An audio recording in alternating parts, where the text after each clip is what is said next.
កញ្ញាធីសវណ្ណថាដែលបានជួយឧបត្ថម្ភឧបភោគបរិភោគព្រមទាំងជនជាតិអ៊ីស្លាមដែលជាដូចជាយើងថាសាសនាទាំងអស់មិនប្រកាន់សាសនាទេហើយតែសាសនាពេកគឺអប់រំមនុស្សដូចគ្នាអាត្មាក៏ជាអ្នកសិក្សាមហាវិទ្យាល័យមួយដែរក៏មុនមកចប់ក៏សូមជូននៅដំពោលភូមិការគឺអាយុទីធានាឆ្នាំថ្មីវណ្ណៈស្រីរូបសោភាសុខៈចម្រើនគ្រប់ពេលវេលាបលៈវឌ្ឍនីការកំបីអខានហើយសូមអនុមោទនាកញ្ញាធីសវណ្ណ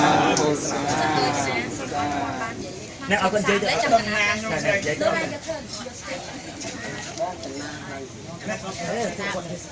Anora, I'm Nora from Singapore. This is my three sons and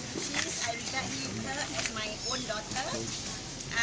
from Cambodia. And my son, Dr. Love, from Cambodia also. And this is my husband. I love her work and she's very brave. Okay, translate. Okay. គាត់ណែនាំឈ្មោះរបស់គាត់ហ្នឹងគឺ Nora ហើយស្វាមីរបស់គាត់ TJ ហើយគាត់ណែនាំនេះគឺកូនទាំង3របស់គាត់ហើយគាត់បានថាគាត់ឃើញសកម្មភាពនេះគាត់ស្រឡាញ់ដូចជាកូនអញ្ចឹងហើយគាត់ចូលចិត្តសកម្មភាពរបស់ខ្ញុំទាំងសកម្មភាពនេះដែលជួយទៅដល់ភូមិទាំងអស់គ្នាក្នុងនាមជាកូនខ្មែរដូចគ្នាហើយគាត់ចង់ប្រាប់ថាគាត់មកទីនេះគឺស្រឡាញ់ជនជាតិណាទាំងអស់ដូចជាជនជាតិខ្មែរគាត់បានជួយច្រើនជនជាតិដូចនៅហ្វីលីពីននេះគាត់ជួយបានច្រើនហើយគាត់គឺជាពលរដ្ឋម្នាក់នៅឯប្រទេសសិង្ហបុរីចា៎ I love her work. She's very brave and her courage to support the poor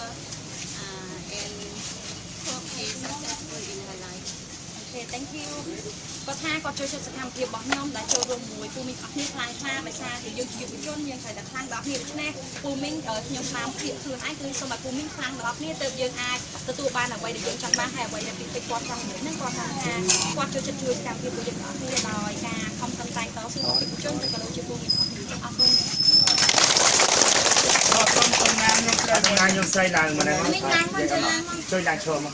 ទីជយូរហើយI really feel very I really like what Sovanta do because she also did meditation and she loves to help the poor. I will go to all the Asian countries and will support her. Malaysia, Singapore, Cambodia, Thailand, Philippines. All will join together and help Thai Sovanta for this project to help the poor. គាត់ចង់និយាយថាគាត់និយាយពីពេកក្នុងចិត្តហ្មងគាត់ថាគាត់នឹងជួយទ្រទ្រង់សកម្មភាពរបស់ខ្ញុំសម្រាប់ជួយទៅដល់ភូមិទាំងអស់គ្នាហើយអ្វីដែលសំខាន់នោះគាត់នឹងតំណែងតំណងទៅអាស៊ានទាំងប្រទេសហ្នឹងគឺគាត់មានតំណែងតំណងជាប់ជាមួយប្រទេសច្រើនមែនតើដូច្នេះគាត់ពេញចិត្តសកម្មភាពរបស់ខ្ញុំគាត់នឹងតំណែងតំណងទៅប្រទេសទាំងអស់ហ្នឹងឲ្យជួយទ្រទ្រង់ដូចជាមូលនិធិតាមរយៈអង្គការនានាហ្នឹងដើម្បីទ្រទ្រង់សកម្មភាពរបស់ខ្ញុំដើម្បីជួយទៅដល់ភូមិទាំងអស់គ្នាដូច្នេះយើងសូមតែដែរខាងទាំងអស់គ្នាដើម្បីខ្ញុំអ្នកតំណាងមហាទិញមកឡើងមកតំណាងនិយាយអំណរអរគុណដល់ទីហើយខ្ញុំប្រុសបានអត់និយាយទៅអត់ហើយយើងឡើងនិយាយឈ្មោះធីសវណ្ណថាមានចូលមកនេះមកបានចូលមកនេះអត់មានអ្នកបងអត់គាត់ឲ្យចូលទៅមកធីសវណ្ណថាគាត់ជួយទៅ